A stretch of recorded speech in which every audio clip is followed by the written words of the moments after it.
একদম উচিত সিদ্ধান্ত হয়েছে, উচিত শিক্ষা হয়েছে। তবে শুধুমাত্র এই সিদ্ধান্তটা এখানে শেষ করলেই হবে না। যারা এরকম গাছে উঠে গেছিল, যেখানে আছে বাংলাদেশের ভিতরে যারা আছে, এদেরকে খুঁজে বের করে এদেরকেও দৃষ্টান্তমূলক শাস্তির আওতায় আনতে হবে। একটা ভাব চলে আসছে সরকারি ডিপার্টমেন্টগুলোতে, সরকারি বেতন ভাতা নিবে, সুযোগ সুবিধা নিবে, ঘুষ দুর্নীতি সবই করবে, কিন্তু যখন একটা সিস্টেম একটু বাটে পড়ছে তখন অফিসে আসবে না। নাটক বাড়াইছো। বাংলাদেশের লক্ষ লক্ষ পোলাপাইন, শিক্ষিত পোলাপাইন বেকার। তবে অনেকে বলছে বেকাররাও এখন আর এই চাকরিটাতে সহজে আসবে না, কারণ কি এখন আর ঘুষ নাই। বাট আমি বিশ্বাস করি বিষয়টা তা না। যেহেতু আমাদের আইনশৃঙ্খলা বাহিনী, পুলিশ খুবই গুরুত্বপূর্ণ দায়িত্ব পালন করে, তাদের সততার পরীক্ষাটাও বারবার সামনে আসে। কেন? ঝামেলা পাকাইলে আমি আপনি নিজেরা অন্যায় কইরা যখন পুলিশ আসে, বান্ডেল কিন্তু এরকম আগেই রেডি রাখি।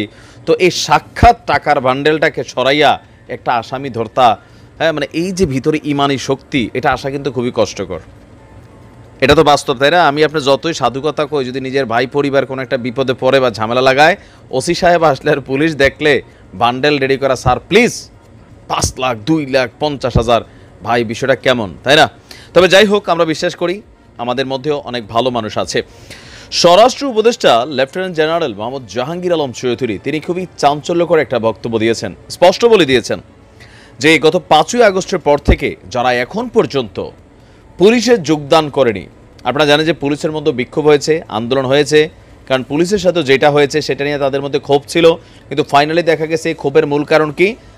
রাজনৈতিক সরকার কর্তৃক, বিশেষ করে বিগত 16 বছর যাবৎ আওয়ামী লীগ সরকার কর্তৃক পুলিশ যতটা দলীয়করণ হয়েছিল, এইটার একটা ব্লাস্ট হয়েছিল সারা বাংলাদেশে, পুলিশদেরকে যেভাবে হত্যা করা হয়েছে। আর এরপরে হালকা দুর্নীতিবাজ, মিডিয়াম দুর্নীতিবাজ, বড় দুর্নীতিবাজ অথবা দলের সাথে যাইতে বাধ্য হয়েছে, এইরকম 4টা সার্কেল আমরা দেখলাম ফাইন্ড আউট হয়েছে। তবে যেগুলো সবচেয়ে বড় দুর্নীতিবাজ, উপরের মহলকে খুশি করার জন্য অথবা পলিটিক্যালি কাউকে খুশি করার জন্য কথা নাই বার্তা নাই গুলি করে মেরে ফেলছে অথবা অন্যায় সেই লেভেলের করছে, এই পুলিশ কর্মকর্তাগুলো এখন পর্যন্ত চাকরিতে কিন্তু জয়েন করে নাই। আর বাকি যারা আছে তারা মোটামুটি চলে আসছে। এখন যারা আসে নাই এদের সংখ্যাটা আমরা দেখছি এই পর্যন্ত প্রায় 187 জন। তবে তারা কি সবাই শুধু কনস্টেবল না। এখন আমাদের স্বরাষ্ট্র মন্ত্রণালয় থেকে আমাদের যিনি স্বরাষ্ট্র উপদেষ্টা আছেন, তিনি যেই ঘোষণা দিয়েছেন, সেই সিদ্ধান্ত ফাইনাল। সেনাবাহিনী নামার আগের দিন পর্যন্ত এই সুযোগটা ছিল।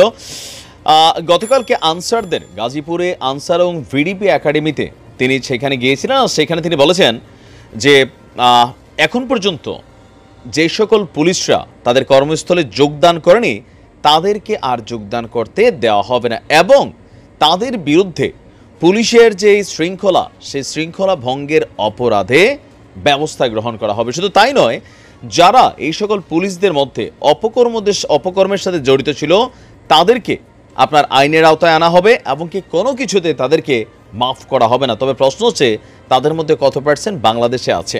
আমরা দেখছি যে এসবির মনিরুল ইসলাম তিনিও গোপন জায়গা থেকে মেসেজ দিচ্ছেন। অনেকে বলছেন যে বিপ্লব কুমার তিনি ভারতে চলে গেছেন।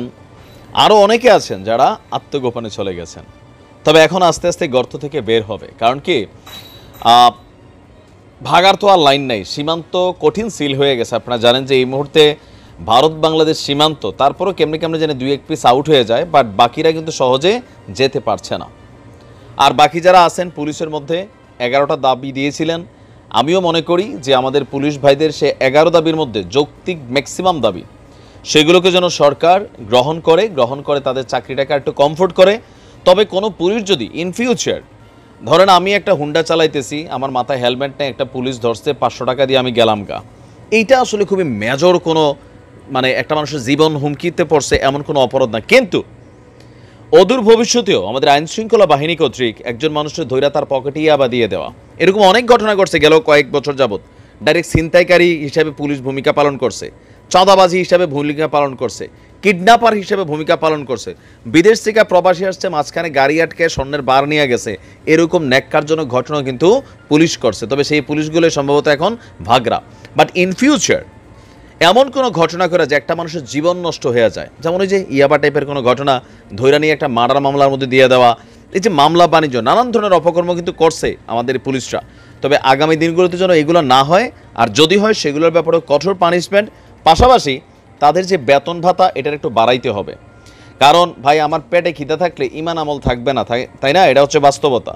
প্রয়োজনে পুলিশের সুযোগ সুবিধা আর একটু বাড়ানো হোক, এর পাশাপাশি সুযোগ বাড়ানো যেসব কারণে হচ্ছে ঘোষ না খাইতে, যদি এরপরে ঘোষ টোষ খায় সেগুলোর জন্য শক্ত পানিশমেন্টের ব্যবস্থা করা হোক। ভালো থাকুন।